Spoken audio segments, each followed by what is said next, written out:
Welcome to the Guided Podcast, where we support you to find the courage to listen and act.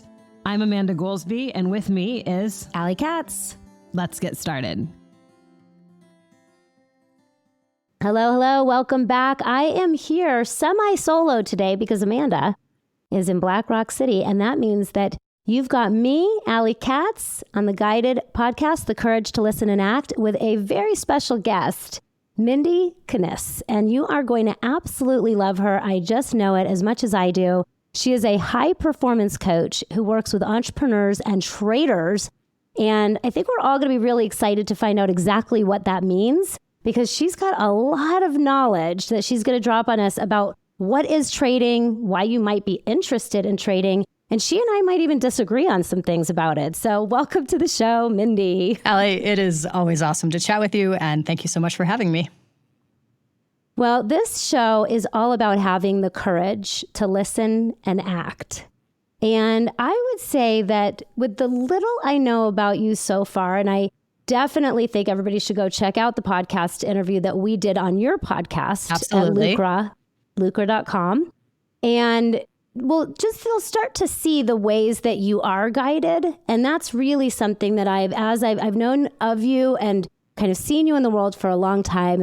And one thing that I do see about you is that you are someone who is guided by life and you're listening to life. Can you share with us some ways right now, before we get into your whole story and go back in history, what are some ways right now that you are being guided to have the courage to listen and act? Well, as I mentioned to you just before we started the show, I am heading off to move to New Mexico. Right now, I live in Arizona, and I've been here for quite a while after living in many, many places, and feel like it is high time that I am on to the next adventure. And for whatever reason, Taos, New Mexico is the place that has called me. Now, honestly, I've never even been to Taos in my life. but as you said, do you love it there? I'm like, well, I'm going to find out. So that is one example, just being called to something and then taking the action as you talked about. And I do this. This is my whole life. How do you know that life is calling you to Taos? Like, what were the signs? What were the breadcrumbs that you're following? Yeah, the only time I've even never been near there was to do an ayahuasca experience with a woman shaman who is in that Santa Fe-ish area. So I was over there and loved it. I always love high desert, which is where I live right now. I don't love the super strong heat of Arizona, so definitely want altitude, definitely want high desert, definitely want arid climate somewhere in the Southwest. And there's really only a few places that would work out in terms of the lifestyle that I want, super close to wilderness, be able to hike at a moment's notice, all of that stuff. So my options for that were fairly limited in Southwest United States. And Taos seemed like a great potential place. Now you say, how do you know? I don't know. We don't know anything. The reality is we don't know. But if you are willing to take life with what it's offering to you as just these little signposts or little guideposts, that to me is where the whole adventure is. And that's how I always want to live my life. It's how I always have lived my life. That's created all kinds of like great adventures and also some really not so great adventures, but everything is part of that grander adventure. So you don't know, but I'm going to go. I love it. You don't know, but I'm going to go. Everybody should adopt that. That little rhyme. When you're not sure, just say, I don't know, but I'm going to go. Exactly. So let's go back, because you said you've always been living your life this way. And was there a point in time when you realized that you were living your life this way? Because this is really not the norm of how most people live their lives. I see that now, but I would not have been able to know that earlier. To me, it was normal. To me, it was just how things operate. I'll give you another example. Once when I was early in my 20s, I went to, it was probably early 20s. I went to this church group because they were like, hey, they're really doing some great things for like young-ish people who are now out of school. And I was like, cool, I'll go check it out. On that very day that I was at this program, they're like, hey, we're going to do a road trip that leaves next week. And we're only selecting like 6 of you to go on this road trip. We're not going to tell you where it is that we're going, but it's going to be awesome. And I was like, I'm going to sign up for that. I don't know any of these people. I don't know where they're going. I don't even know anything about this church program. But I'm like, hey, I'm in. I fill out the application. They picked me.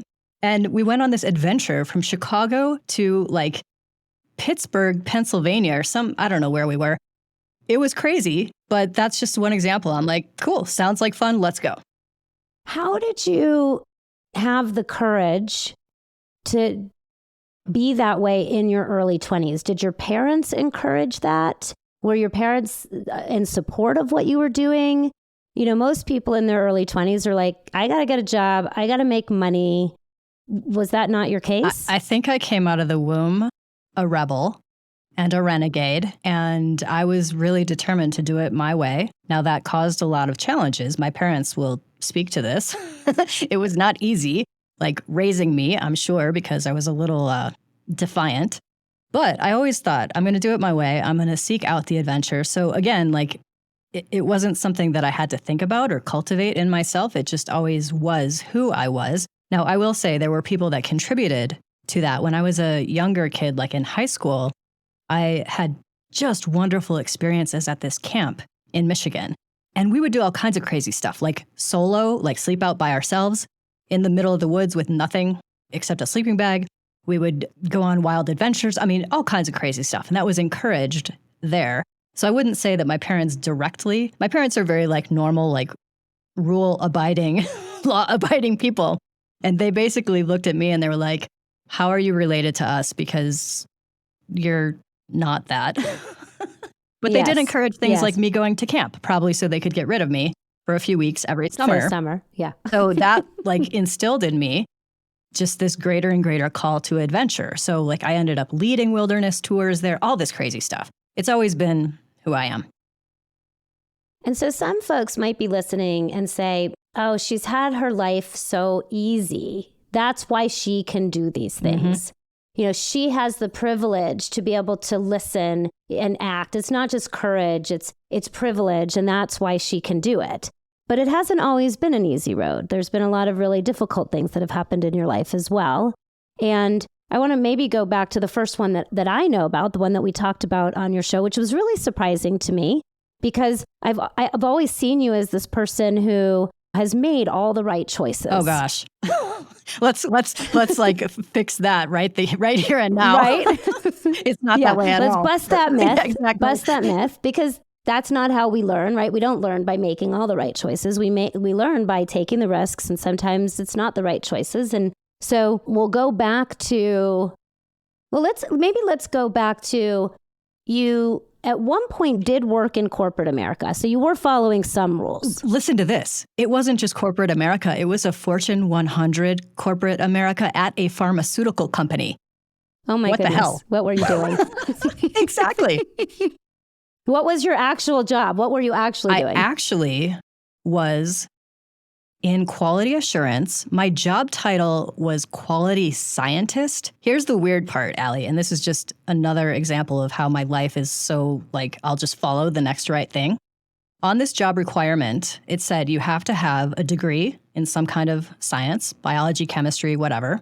You also have to have 3 to 5 years experience within the industry. I had neither of those things, but I show up and I'm like, cool, let's see what we can do. I freaking got the job.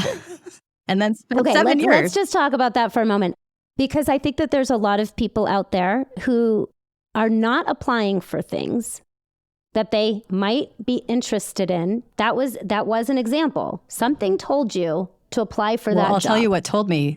The salary is what told me, because compared to what I was doing at the time, it was like 4 times. I don't even remember. So much more than what I was making at the time. I was like, I don't care what you're going to want me to do. I'm in. Like, go. Yes. Well, sometimes money-motivated decisions can lead us to very interesting places. Yes. What were you doing before applying for that job? I was working at a doctor's office. This was like right out of college. I had just graduated college. And then I literally spent as long as I could possibly spend that summer at my camp, working, leading wilderness trips. And then the camp shuts down in the winter. And I'm like, okay, I guess I have to go home now and get a real job. So I find this just local doctor's office doing office stuff. And then as it turned out, this gentleman that I knew, he was both a patient there, and I happened to know him from this other church program. He was like, we have an opening. You might want to apply. Now, again, I had none of the requirements that they were asking for, But I looked at the salary and I was like, yes, like I'm very interested in this. Ended up getting the job. And that kind of set in motion all kinds of other crazy things. So this is also a really important point because the job really came through the person that you met. Yes. You built relationship with that person. That person liked you. Yep. That's what happened. I'll tell you exactly what he said. Yeah. He was like, here's what we actually really want. Yes, there's all the requirements, but we want someone who is smart, who can think quickly on their feet, make great decisions, is trustworthy. I'm like, well, I got all those things. Great. Let's do it. Yes. Yes. So you go in and you're doing quality assurance at a pharmaceutical company. How long were you there? 7 years. And Allie, listen to this. This is the coolest part. What happened in that 7th year is that they had a really, really cool program called a corporate fellowship, which is, hey, we as a company donate lots of drugs to all over the world. We donate lots of dollars to all over the world. We have one more thing that we could donate, which is our people, our experience. So I got to become a global health fellow living in Nairobi, Kenya in 2006 and 2007. And then while I was there, I was like, I do not want to go back to this job. What the hell am I going to do? That's where the whole coaching thing started. So while you're in Nairobi, Kenya, as a global health ambassador? Global health fellow. Global health fellow. And you got how did you even, because back then, 2006, 2007, coaching was still not really a thing. It was a thing enough that I knew that that was my way forward as opposed to like becoming a therapist, because I had gone, those were your choices. Yeah, when I went into university, I actually went in as a psych major. And then I took my first psychology class and I'm like, I hate this. I didn't hate psychology. I still don't, but I hated the structure and the program of it. So switched degrees and did completely other stuff. But it's always been my vision. So it was enough of a thing that I said, you know what? I think that's what I could do because I'm that type of person. Always the type that people came to me, they talked to me about things, they trusted me. And I also can see things from a different perspective often. So it works out. Clearly you could see things from a different perspective. And so how did the awareness of coaching come into your field while you were in Kenya? Well, I'll tell you, I went through Julia Cameron's The Artist's Way program, 12-week course just in a book. And I had this book sitting on my shelf for who knows how long, probably years. Took it with me to Nairobi. And I'm like, this would be a great time while I'm away from my normal life. And it was, because what came out of all of that work was, I don't even know what this is going to look like. But really where it started is I wanted to run events in Sedona, because I had been to Sedona many times and I thought, whoa, if I could just bring people here, they would have a transformative experience. I don't even necessarily need to say anything or do anything. Now, granted, I did, but that's really how it started. I'm like, what would my business be if I ran events? And then when I ran events, some people were like, well, I'd like to work with you maybe one-on-one. And I said, great, that'd be lovely. And it just developed into what the people kept asking for. What was the next thing? And even back then, so your company today is called Lucra. Back then, it was also called Lucra. You started as Lucra all the time. No, there's been 1,000 names. I'll tell you this. First, this is the worst name ever. Initially, like when I first started in Michigan, this was Awaken Consciousness Coaching, LLC. And I will tell you, Allie, nobody knows how to spell consciousness. And that whole name is way too damn long because like on the checks or anything you have to write, there's like too many letters. It didn't even fit in the spaces. So then it was just Awaken Consciousness. Still nobody knows how to spell it. Then it was Kniss Integrative Coaching. I thought that was cute because it was like KIC, K-I-C. All these stupid names. Anyway, Lucra was like the best, and it was just easy. It was based on lucrative because, as we will get into, that's a lot of my story, is figuring out the money game for myself and then for my clients. Right. So that is where I have settled. That's it. I'm never changing it again. Well, Lucra is a really fantastic name. Thank you. It really, you landed well. You started off maybe a little shaky. Nonsense. Like, come on. Yeah, but landed really well. Yes. Lucra is really awesome. But you did start Lucra back in 2007. That was the beginning. So 2007. Here's what happened. And this is such a crazy story too. So I'm in Nairobi, and I had done all of this journaling and work with Julia Cameron's stuff. And I decide, okay, I'm going to give myself 1 year from when I get back to the United States to I'm going to start a business. I'm going to open this coaching practice. I don't know what the heck I'm doing yet, but I'll figure it out. Give myself a year. Oh, and by the way, I also want to apply to grad school because that was on my list of things to do. So then 2 days before I am set to leave Nairobi, my plane was flying out on a Wednesday. This is a Monday. And everybody's like, Mindie, your company's making some big announcement. What are they talking about? What's happening? I'm like, I don't know. I'm in Kenya. Like, you please tell me. Well, as it turns out, my building that I worked at in Michigan was being decommissioned. So they said, okay, all y'all that work there, you can either relocate with the company to Groton, Connecticut. I was like, no, thank you. Or you can be done and you'll get a severance. And I was like, no way, this is amazing because I'm planning to leave anyway. And get this. This is the nuttiest part. As it turned out, they said, oh, Mindie, for your group, like your people, you'll have about a year to transfer your projects, decommission whatever, and then either the severance or the relocation. And I was like, well, I'll take the severance. But Allie, I had already had this written in my journal that it was going to be a year and I was going to leave. And then they made it even better. So that is an example. And I want everybody to hear this because this is evidence and an example that when you get really clear on what you are going to do, write it down, make the commitment to yourself, and it is truly an aligned commitment and your clarity, life is going to show up with the resources that you need that are shocking to you in the most surprising and awe-inspiring ways. It happens again and again and again. I've seen it.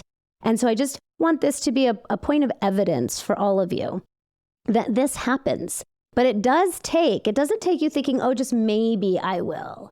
Or I've been thinking about it, or I think about it all the time. It actually takes, really what I've seen is what Mindie did. You get clear, you write it down, you make the commitment, even though you don't know where the resources are going to come from. And all of a sudden, life aligns to support you on exactly that next step. So you did stay for the year and close out everything that you needed to. Correct. And then because 1 year later, because I'm a complete lunatic and just say, okay, life, where are we going? I decide that it would be a good idea to not only have just left my job and started this business and, oh, by the way, applied to grad school and gotten into grad school in Oregon. I'm like, why don't I just move to Oregon? So I pack up all my stuff. I move from Michigan. I leave my house, and this is a key piece of the puzzle because we are approaching 2008 with the housing situation. I leave my house in Michigan and I have renters. Okay, fine. I go to Portland, I get an apartment, and very, very, very quickly, within 2 years, I had gone through my whole severance. I had gone through my whole savings. I had gone through every single credit card that I had. And oh, by the way, because I worked at a pretty fancy company, I had some credit. Like they were just like, here you go, whatever you want, right? So gone through that. And then I was like, oh, well, I still have a 401k. I got money, no problem. I'll just take from that. Thinking and always assuming it's fine. I'll pay myself back because, this is going to be $1 million business like next year. Good Lord. It was not that. So within 2 years, I was evicted from my apartment, couldn't pay the rent. So I move into my teensy tiny one-room little office. After that, my house, because this is the worst thing I have ever done in my entire life. My renters were paying the mortgage. They were fine. But I had this in-between time where I didn't have renters. And then I was using the money to live, like literally to eat and stay alive. And so the mortgage was not getting paid. So in that movie, The Big Short, when they go knocking on the doors and they're like, hey, we just want to tell you that your landlord is not paying the mortgage. I watched that movie and started bawling because I'm like, oh my God, that's exactly what I was doing. So not only did my house get foreclosed, but they had to be evicted as well, which again, this is the worst part of the whole of it, because if it's just me, fine, I can deal with that. But then I was impacting other people by decisions that I had made. Honestly, that was the worst part. And that was your rock bottom. it was the worst because I'm like, now this isn't just me. This is this young couple with a little kid. And now they need to figure out, what's best for them. So that happens. Literally can't eat. I'm surviving on the Jack in the Box dollar menu in Oregon. And it was right about that time that I met the man who would become my husband. So I was a hot mess during that time. And somehow it worked out. Well, not somehow. There was a lot of magic that occurred. But let's just go back to that moment before. So this is like right before you meet Sean. You're in a pretty bad place. It was the worst place I've ever been in. And you're not quite living in a car. Pretty close. Almost. That's pretty close. Yeah. You're pretty you're close to homeless. Yeah, like I was showering at the gym down the street and I was sleeping in my office. What were some of the thoughts that were happening for you at that time? It was horrendous because I was still coaching. And let me tell you, as the coach, you sort of have this idea that you should, at least to some tiny extent, know what the hell is going on or what you're doing. And I was so out of alignment because I was like basically telling other people or helping other people discover for themselves their path. And I'm like, what a freaking imposter, right? Like I am all crazy right now. And who am I to say anything to anybody? I can't even handle myself. Like, how should I expect to handle these other people? So that was the worst of it, is that just sickening imposter syndrome. Because I'm like, I am so far from living this reality that I'm talking about to these other people. And was that because you didn't know how to charge for the services that you were delivering? It was that. Like, what was happening with your money reality? It was everything. I was undercharging. I was quite honestly repelled by sales and marketing. I thought it was sleazy and slick, and I didn't want anything to do with it. I wanted to be like this authentic person. And to me, at that time, now I don't think this anymore, but at that time, those were two separate things. Like if you want to be authentic and transparent, that's this. If you want to be a marketer and like sell people stuff, that's this other thing. So I was repelled by that. I didn't do it. Undercharging. Didn't really have any idea of worth, value. Anything that I know now, I did not know then. And that is what created this. And on top of it, I was like hyped up on the law of attraction. Well, let me just think positively. Let me get that clarity about what I see coming into my future. The Secret was really hot at that time. And like everybody was talking about that. And it was a disaster, to put it lightly. When you look back now, because really that was a turn of the wheel. That was a turn of the wheel. You were, from what I can tell and what I know, the little bit that I know so far, my guess is that you were in a phase of the journey to financial liberation that I am modeling now, called detach, where life was really forcing you to detach from conditioned beliefs that were not what is true. And it was forcing you into a stage of liberation where basically it just took everything from you. Everything. Yes. So if we imagine that you either have or you will come around to that again, because you either have or you will. Which I have, and I'll tell you that story too. Yes, because we do. Yeah, tell us that story. So you come back around, what do you do different? Okay, so tell us about that one. We need to fast forward quite a bit. And yes. the key in this story is that my husband, we had gotten married in 2012. In 2019, he passed away unexpectedly. You want to know what, this is nuts. But the first thing that showed up for me internally, I was like, I'm never going to be able to make money again. And I had to talk myself down from that and be like, hold on, Kniss. You already had gotten from that point of complete despair to a 6-figure business. Mm-hmm. And that was not like when Sean and I ended up becoming business partners, but that was pre that. So I'm like, okay, wait. I myself had already created a 6-figure business. And now, because my husband died, I'm never going to be able to make money again? Come on, like get back to the logic, get back to the rationale. That makes no sense. But it was all that scarcity from the decade previous that was like, boom, let me show up again and be in your face and see how you're going to handle it. And it was scary, but I was aware enough to be able to talk myself down from that and out of those ridiculous, crazy thoughts of like, I'm never going to be able to make money. How am I going to survive?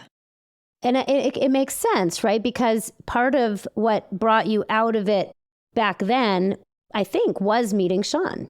Absolutely, because it was Sean, but he was this conduit to many, many, many other people who taught me about marketing in a way that is actually lovely and enriching, and all of the things that I didn't recognize that it could be back then. Right. And yes, so he was definitely the conduit to opening my mindset and also calling me on my shit about my money challenges. Like, we were great coaches for each other because his thing was independence. And we've already covered, I am like clearly very pro independence. So I'm like, let's go, little guy. And he was very much like, life is about abundance and wealth. Let's go, Kniss, come on. So it was awesome because we would challenge each other, we would push each other, and constantly level up each other in these different aspects of life. So it makes sense that then when he dies, now you're alone in it, that all of that would come back. And we'll circle back to the different choices that you got to make at that point on when that turn of the wheel came back again. First, I would like for you to share with everyone a little bit about Sean. Well, he is well known. Let's say that. He had very high visibility because he had a very unique container. He had a condition called osteogenesis imperfecta. So he was a little less than 3 feet tall, and he didn't walk. He used a wheelchair for mobility. And he was well known as a presenter, professional speaker, freaking comedian. He was one of the funniest people I have ever met. And many, many people, not just myself, but lots of people in our community said that he was by far the best speaker that they have ever seen. So he has been, on YouTube all over the place, Facebook, TED Talks, things like that. Yeah. So if you want to look up anything about Sean, what's the best place for people to learn about Sean? SeanStephenson.com is his website, and they can actually get into his world and get a bunch of stuff right there. It's amazing. So you meet Sean end of 2009, very, very end, you said, of 2009. It was literally so about to become, New Year's, yeah. About to be 2010. Yeah. And you're at a really, you as you said, you're like super hot mess. Big time. Like, I don't know what he saw in me at that, because it was not pretty. I imagine what he saw in you is independent. True. He might have seen that. Right? But, what was interesting is both of us, at the time we met, were kind of on a break from other relationships. And then we're kind of like, okay, nice to meet you. I was going back to Portland. He was in Chicago, which happens to be my hometown. We met there, but then it was like, whatever, peace out, we'll keep in touch. It was not love at first sight. It wasn't anything like that. I actually left the first meeting a little bit like, I don't know about that guy. He seems like a player to me. This is amazing. I'm like, he's 3 feet in a wheelchair. But Allie, you're seeing him as a player. Allie, you know him, and I'm sure you know what I'm talking about. I really love that so much. So, and what was the context of your meeting? Can you share what was that? Yeah, actually, that was super weird too. I was in Chicago. This was like a year earlier, prior to us meeting, around 2008-ish. I was in Chicago visiting my family for holidays or something. I ended up going to an event there from a personal development speaker.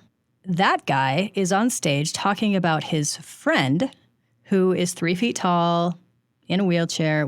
Oh, no. Hold on. The story even starts before that. In Portland, I had a friend who was trying to assist me in growing my coaching business. He probably looked at me and thought, this girl does not know what she's doing, but maybe there's some potential. Probably felt bad for you. I think he might have also wanted a date, but that's beside the point. So he connects me to all these people on Facebook. Sends me, remember friend requests like back in the day? All these people, or friend suggestions, I'm sorry. He friend suggests all these people, and I don't know any of these people. Click, click, click, great, we're all friends. Okay, fine. Then 6 months after that, I'm in Chicago at this event, and the guy on stage is like, hey, my buddy, Sean Stephenson, living large, but in a wheelchair, whatever. And I think I'm Facebook friends with the guy that he's talking about. At that point, I look Sean up on Facebook, and I'm like, oh, we're both from Chicago. We're about the same age. We're in the same industry. So I write him. I'm thinking business, like network, connection, that's it. So I reach out. I said, hey, this guy just gave you a shout out. I'm from Chicago, kind of doing similar stuff that you're doing. If you ever want to grab coffee, let me know. This little player says, well, I would never say no to coffee and a cute girl. And I'm like, that is not what I meant. Like, not even close. I'm not interested. I'm focused on my business. I'm focused on my career. Like, I don't know. So I was kind of like, whatever. If I'm back in Chicago, maybe I'll look you up. Okay, fine. 6 months after that is now Christmas of 2009. That is when we first met.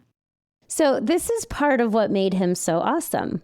His confidence. Oh, 100%. The fact that he even responded like that, right, is like that came from this just deep internal confidence that he really brought through in a way that, look, it landed him you.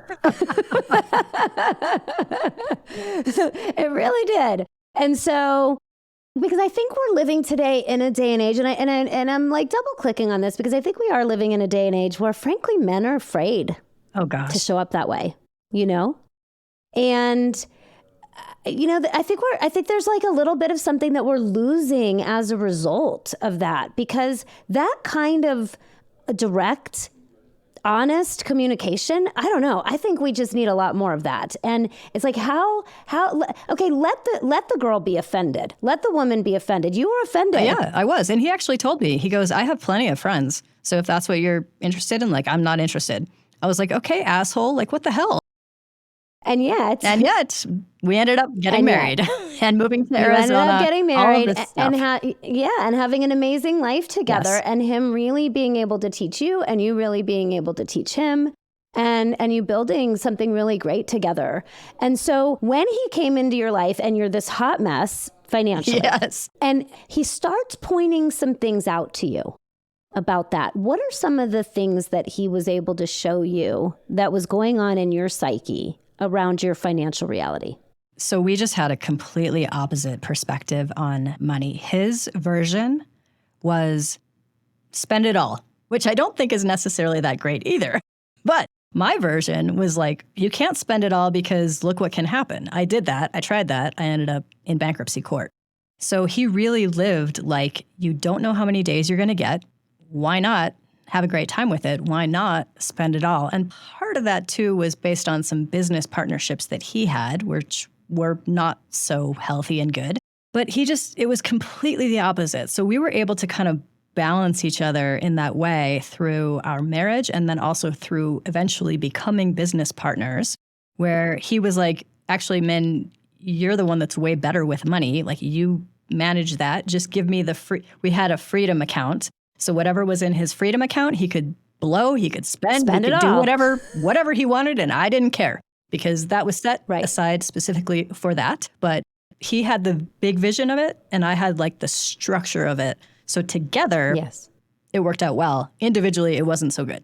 With his philosophy of spend it all, that needed to be based on, I imagine, a true belief that he would just always make more. It was that, and also the amount that he could make fairly quickly was higher than a lot of people in just, let's say, regular online marketing. Because if he was giving a speech, that could be $20,000 done. Mm-hmm. So he's like, okay, who can I go give a speech to tomorrow or next week or next month? And this is how I make money. So it was like bigger chunks, and he could seek that out when needed.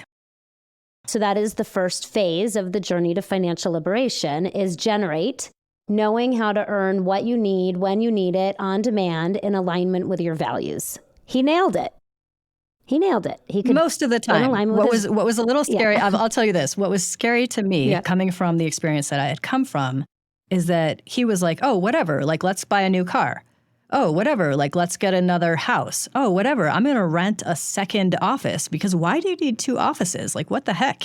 It was just spend, spend, spend, spend. Now, I'm the one actually looking at the numbers and caring about these things. We had, significant debt at certain times, and then I'd be like, okay, babe, like, we got to figure this out, and how are we going to do this? But to your point, he could generally be like, okay, well, let me just go to work, smile and dial, and who can I do a speech for? And it worked out.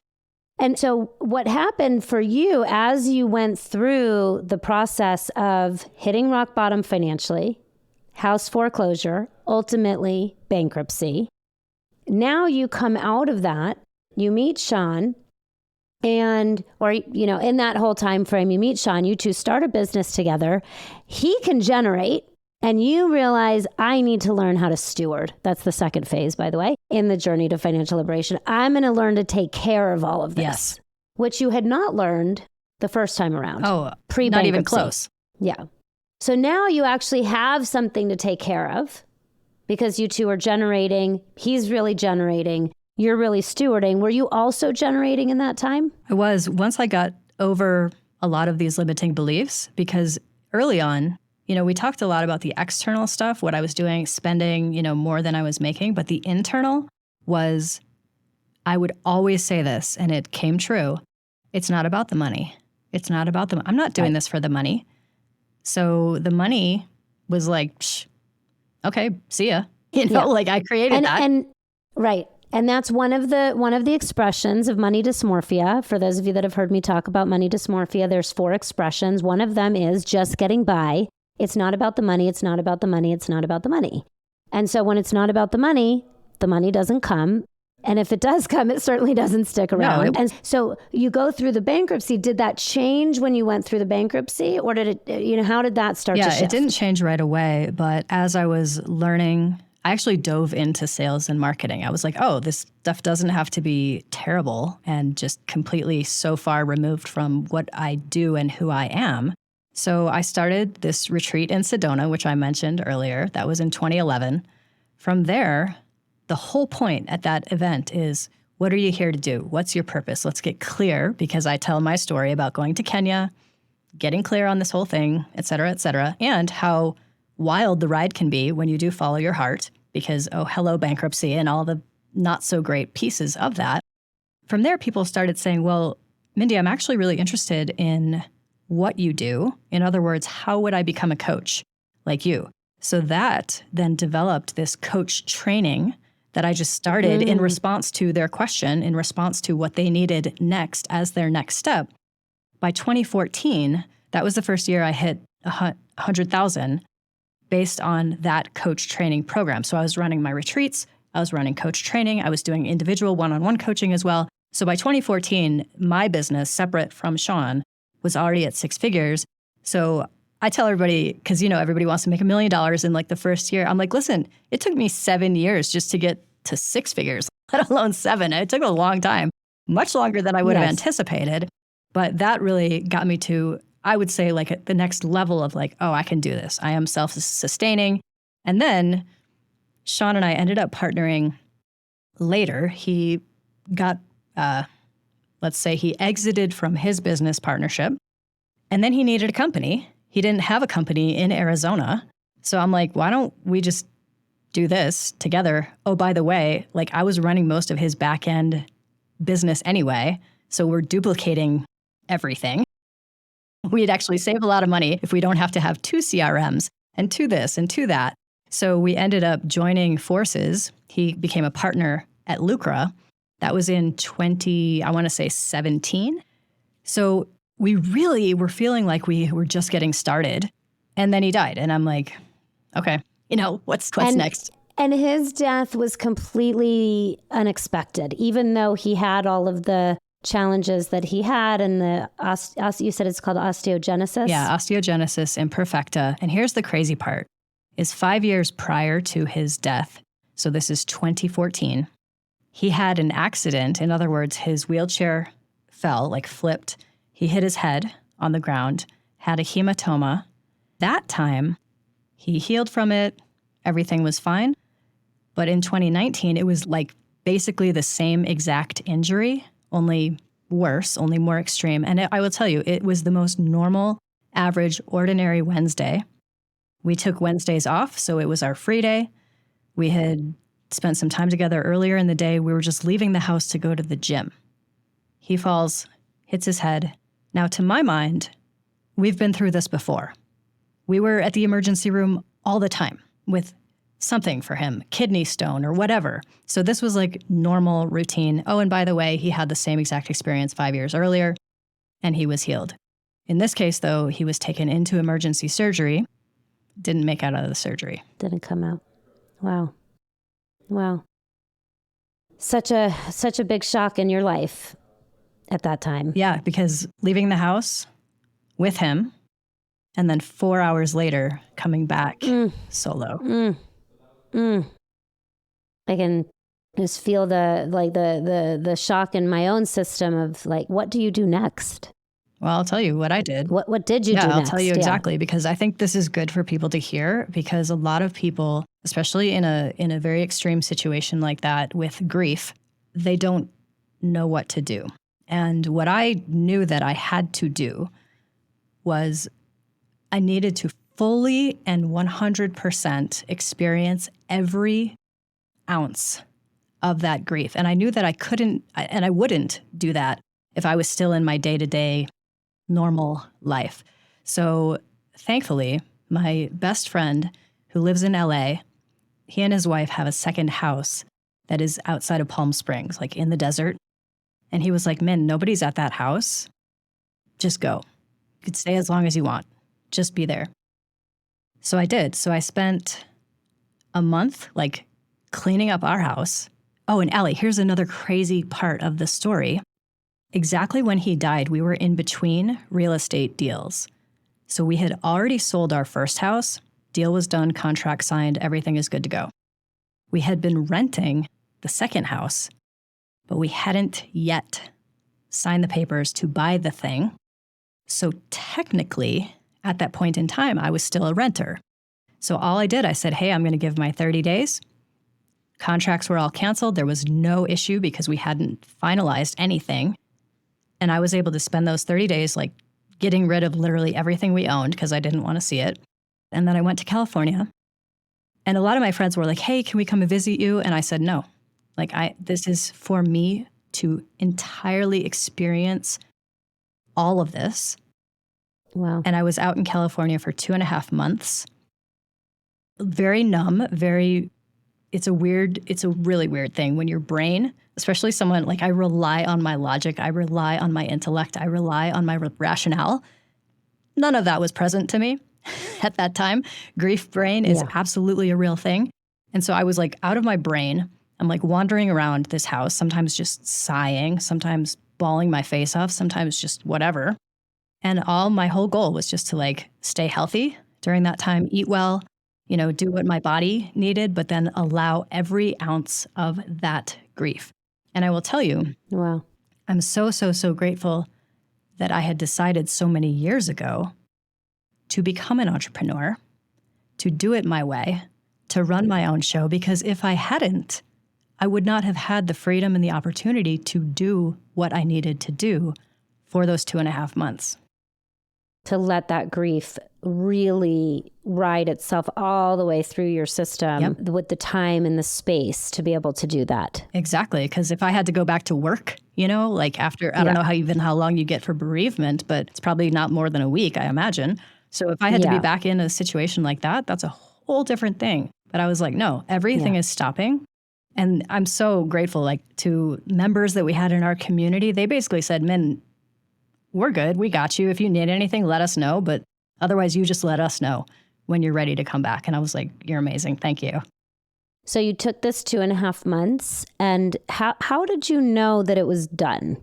How did you know it was time to reemerge into my next life? The next. Life without Sean. Yeah. So part of it just was the timing, because it was getting to be toward Christmas that year. And my buddy was like, "Well, my parents are going to come from Michigan.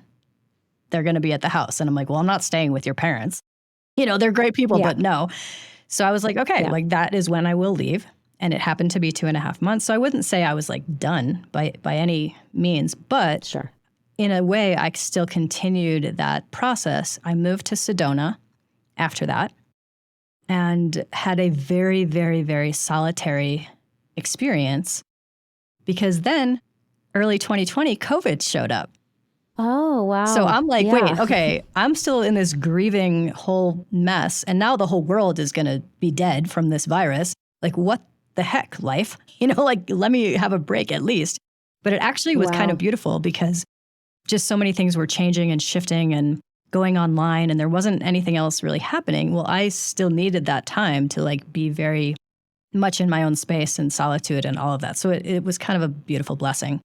And how, and so at what point did you reconfigure yourself, reconfigure Lucra, which exists today? At the beginning of the show, I said, you're an executive coach for entrepreneurs and traders. Now you have a podcast. Now you're doing this thing called trading, which we've got to hear about that. When did it start to become like, okay, I need to get back to work. I need to start earning money again. And having that thought come up of, I'm not going to be able to earn money without Sean. Yeah, that was very early on. And I was able to quell that fear fairly quickly because I'm like, what the heck are you talking about? Like, look at your experience. Look at what is true and real. And what this fear is not true and real. So discern that and separate those two. So that it wasn't like that was an ongoing thing. That was just one of the first fears that showed up. So oddly enough, and I can't even believe that I did this. Looking back, I'm like, I was in no way, shape, or form to be ready to do this. But actually the year that he passed, so he died in August, that fall, I still did my Heart Path event, which was so raw and so gorgeous at the same time because a lot of people that had been with us and with Sean's programs and my programs for years came, and it was like this community grieving experience. So actually quite gorgeous, even though I was like, I don't remember a lot of it because I was just so out of it. So I had done that. So I made money there. I still had our membership. So I was making money there. And then by the next in 2020 is when I ventured into trading. Got it. And what gave you the inclination to start trading? It's super crazy because I have zero background in like finance, economics, nothing like that. I heard a podcast from this woman named Terry Igioma. She is a trader and she's been very successful and she also teaches trading. I really liked her vibe and her program is called Trade and Travel. So, hey, you can do this from anywhere. And so mid 2020, I hear that and I'm thinking, I think I'd like to check out her program because, and now I did not have this awareness at the time, but today I can tell you 100%, I wanted a distraction because everything I was doing in the coaching business reminded me of Sean because he and I had started doing it together. We started this podcast together. We started doing our membership together. Like all these things reminded me of him. Now at that time, that was just too much. Now I can be like, oh, that was awesome. It's a great memory and I can smile and laugh about it. I couldn't at that time.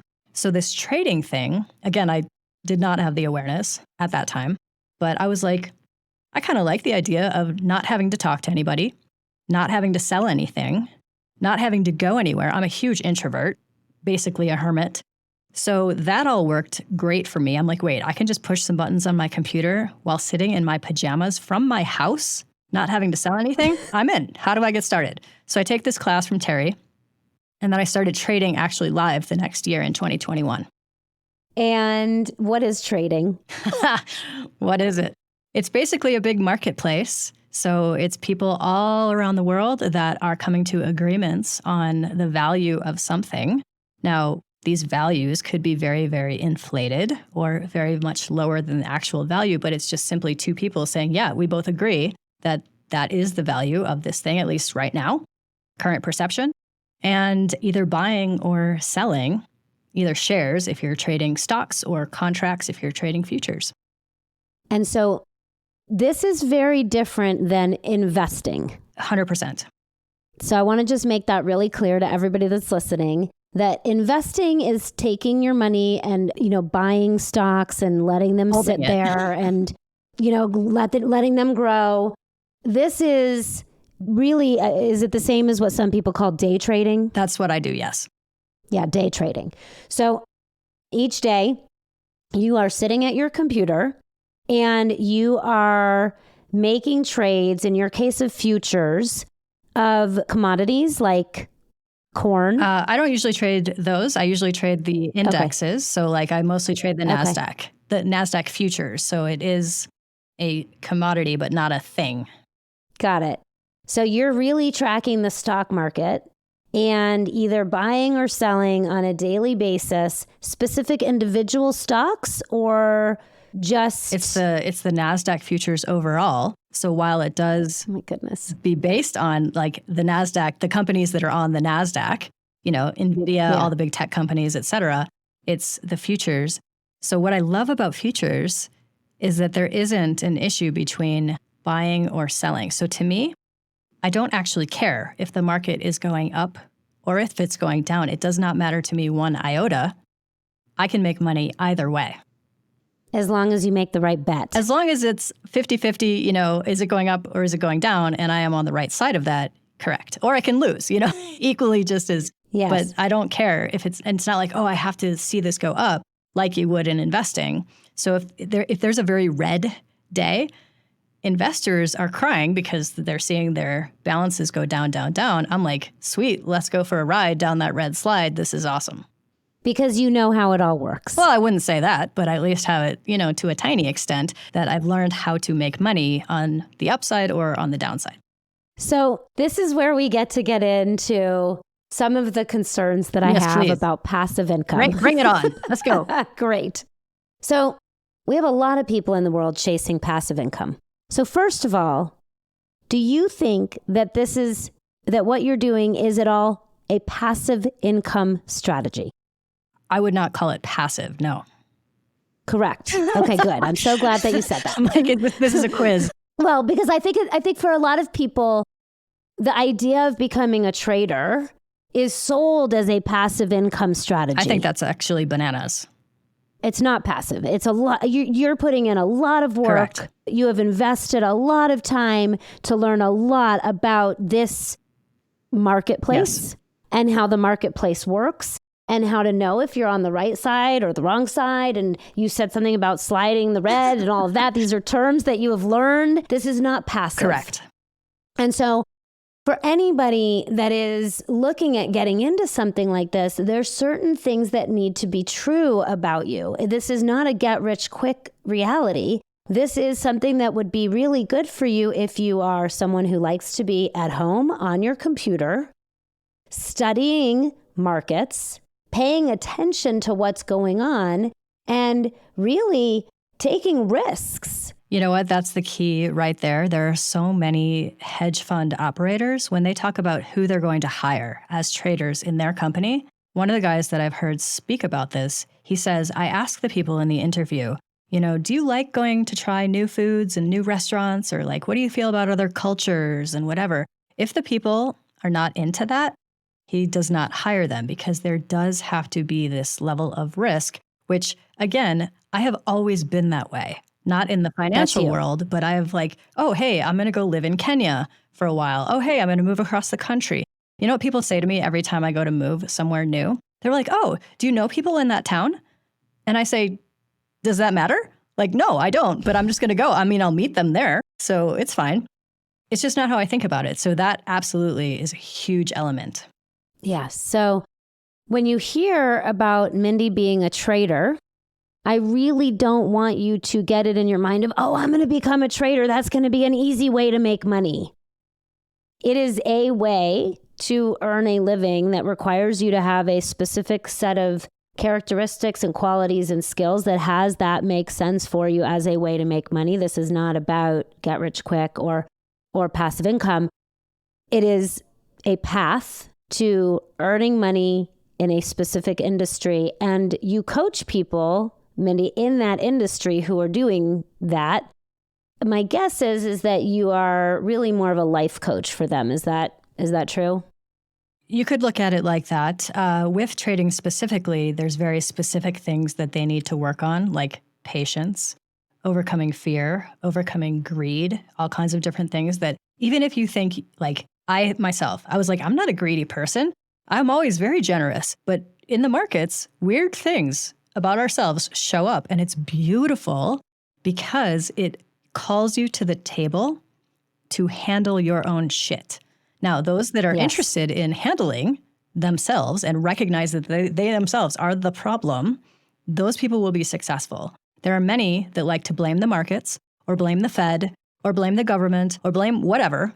And I'm like, you're never going to be successful because you're not taking ownership of your experience in this. I also want to very, very clearly state, anyone who is thinking about this, it's not just something you can like read a book and just start doing tomorrow. You absolutely, like, I still have my whole other business.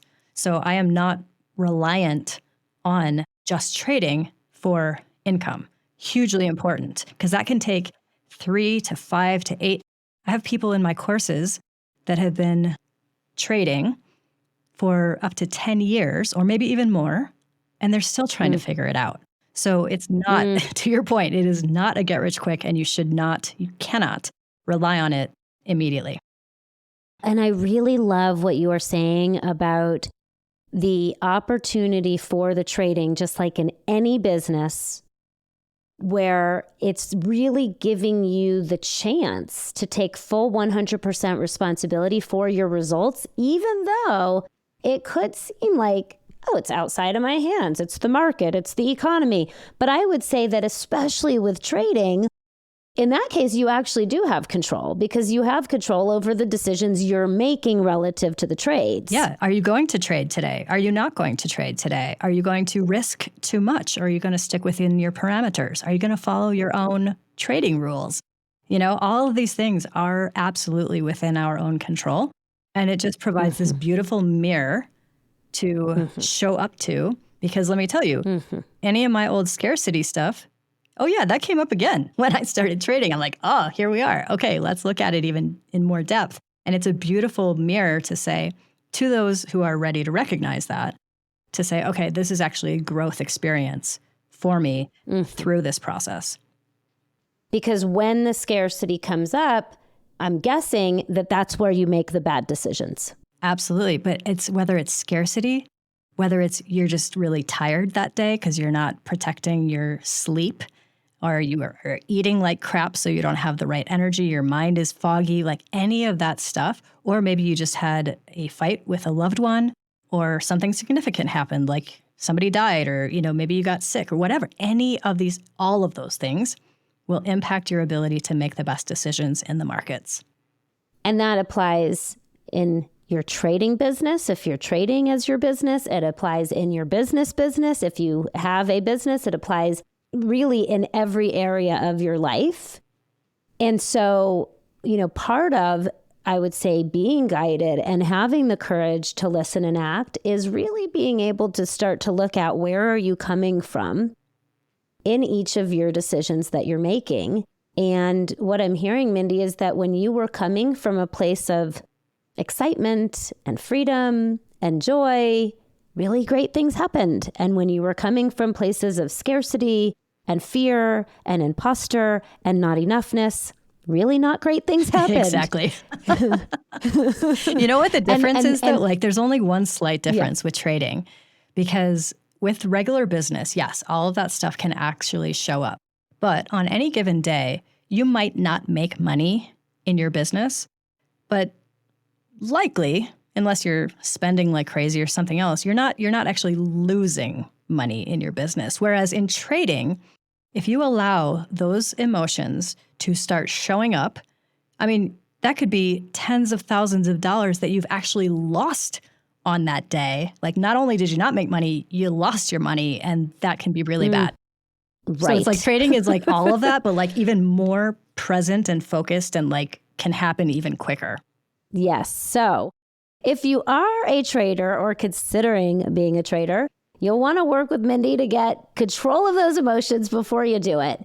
But tell us, what are the other ways that you show up for people, and where can people find you if they really love what they've heard today and want your support in their business or in their life? What does that look like? Yeah, so there's a lot of different ways. One, I do still one-on-one coach with folks. That I love, because we can just drop in and like really get some depth in that. That still is my all-time favorite. Now, of course, that's limited in terms of time, et cetera. So I have lots and lots of online courses. I also have Sean's online courses. So we have everything from professional speaking to how to become a coach to how to become a trader. All this stuff is in kind of this ecosystem, and all of it is at lucra.com.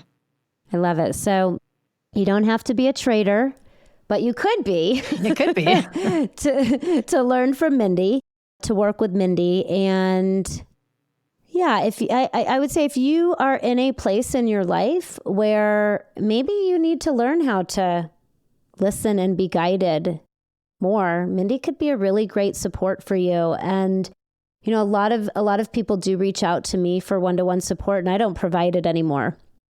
And I would feel absolutely 100% confident, Mindie, with them reaching out to you and going to lucra.com and doing some one-to-one work with you and diving into your courses and just seeing everything that you have there. So that's amazing, Allie. Thank you. Thank you so much. Yeah, you're so welcome. And thank you for just showing up here and really sharing your full journey. I know that it's going to inspire a lot of people to maybe take more risks. And, you know, I think that the thing that I'm taking away more than anything from hearing your whole story is that, let me see how I can really, really sum it up, is just like how safe it is to just keep being myself. That's what I'm taking away today. How safe it is to just keep being myself. That's like my whole thing. That's so great that you just said that, because I'm always, whether I'm talking to people in a Heart Path retreat, whether I'm talking to people who want to become a coach, whether I'm talking to people as traders, whatever, the message is always the same. It's like, you do you. You're the best version of you that you possibly can be. How can I support that so you can show up and shine even brighter? Absolutely. You just be you. You do you. There is only one of you, and life is short. So like, be it to its fullest extent. And so if you've been looking for a sign, this is it. You do you. And when you do, life is really going to show up to bring you exactly what you need to support you each step of the way. And when life isn't doing that, and by the way, just on my little thing there, it said 111.55. So life was like, yep, there's the numbers to prove it. And when life isn't showing up for you in that way, it's very likely because there is some way that you are not doing you, that you are compromising, that you are not showing up for yourself in the way that allows you to feel truly in alignment with who you are, why you're here, and what is yours to do. So hopefully today's message is the inspiration that you need to get back to that if you're not there, or the confirmation that you are on the right path. Mindie Kniss, thank you so very much. It's an absolute pleasure. Been a pure delight, and I always love talking to you. Thank you so much. And we will see you next time. Maybe Amanda will be back for our next podcast. You'll have to show up to find out. I'll see you there. Bye for now. If you enjoy the Guided podcast, please rate and review us on Apple Podcasts, and be sure to come back next week. Until then, this is Allie Katz and Amanda Goolsby. And remember, life knows.